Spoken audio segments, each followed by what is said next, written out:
Assalamualaikum warahmatullahi wabarakatuh. Kembali bersama saya Hairul Ihsan pada mata kuliah Sejarah Masa Kolonial, yang dimana pada kali ini kita akan membahas sebuah jurnal yang berjudul The Bugis Makassar Diasporas, atau diaspora besar-besaran orang Bugis dan Makassar dari Sulawesi Selatan pada abad ke-17 dan 18. Nah, yang pertama kita akan mengetahui identitas artikel jurnal tersebut. Artikel ini berjudul The Bugis Makassar Diasporas, ditulis oleh Leonard Y. Andaya, seorang sejarawan Asia Tenggara yang sangat dikenal.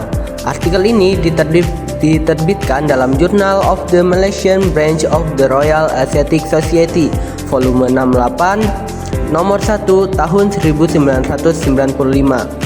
Identitas ini penting karena menunjukkan bahwa artikel tersebut bersumber dari jurnal akademik bereputasi, sehingga dapat dipertanggungjawabkan secara ilmiah. Yang selanjutnya kita akan membahas tentang ringkasan isi dari artikel ini. Artikel ini menjelaskan tentang diaspora besar-besaran yang dilakukan oleh Bugis dan Makassar pada abad ke-17 dan 18 dari daerah Sulawesi Selatan. Kejadian ini dilatar belakangi pada periode modern awal Asia Tenggara 1500 sampai 1800, ditandai dengan masuknya bangsa Eropa yang berusaha memonopoli perdagangan rempah-rempah. Upaya ini menimbulkan guncangan besar dalam kehidupan masyarakat lokal, termasuk terjadinya mobilitas penduduk secara massal. Salah satu yang paling menonjol adalah diaspora Bugis Makassar dari Sulawesi Selatan setelah kekalahan kerajaan Goa Talo dalam Perang Makassar 1666 sampai 1669 melawan VOC dan sekutunya. Kekalahan tersebut memicu arus pengungsi besar-besaran ke berbagai wilayah Nusantara dan Asia Tenggara.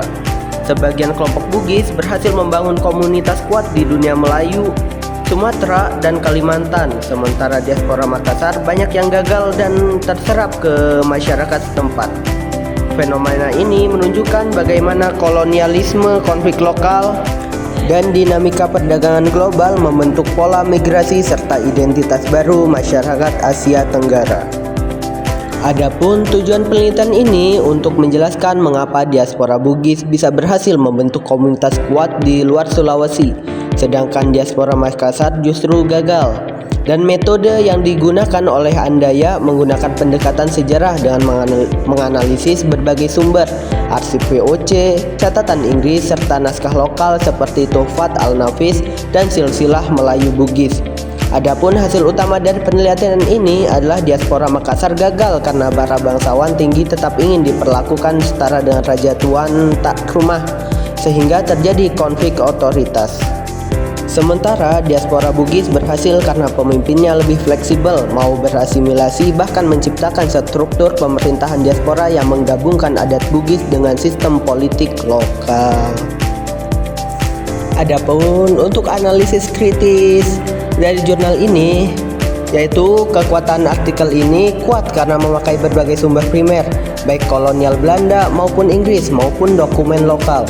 Andaya juga menyajikan perbandingan dengan jelas antara Bugis dan Makassar, sehingga pembaca lebih mudah memahami faktor keberhasilan dan kegagalan. Kontribusinya sangat penting dalam studi sejarah maritim dan migrasi Asia Tenggara. Dan untuk kelemahan artikel ini fokusnya dominan ke elit politik dan bangsawan, sehingga pengalaman masyarakat bawah kurang tergambar. Selain itu, aspek ekonomi dan budaya sehari-hari belum digali lebih mendalam. Misalnya bagaimana pedagang kecil atau keluarga biasa beradaptasi dalam diaspora. Yang selanjutnya ada relevansi dan implikasi. Yang pertama, hubungan dengan teori atau praktik. Artikel ini relevan dengan teori migrasi, diaspora, dan akulturasi budaya. Ia menunjukkan bagaimana identitas etnis bisa bertahan tapi juga bertransformasi ketika berinteraksi dengan masyarakat tuan rumah. Yang kedua, manfaat untuk bidang studi.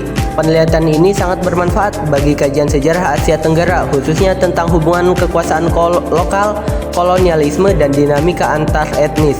Selain itu, temuan Anda juga bisa jadi bahan refleksi dengan peran orang Bugis di berbagai wilayah Nusantara, seperti Johor, Riau, hingga Selangor. Dan yang terakhir yaitu kesimpulan.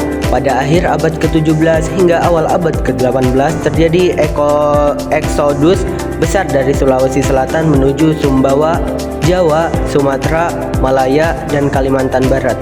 Pengungsi Makassar meski dipimpin bangsawan dan sempat diterima baik, justru dianggap ancaman karena status tinggi mereka dan jumlah pengikut yang besar.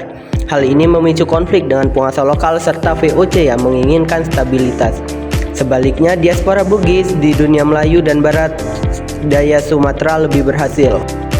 Keberhasilan ini didukung oleh kondisi politik yang lebih kondusif, sikap bangsawan Bugis yang tidak terlalu mengancam, serta kemampuan mereka membentuk pemerintahan diaspora yang mampu mengintegrasikan nilai budaya Bugis dengan sistem lokal.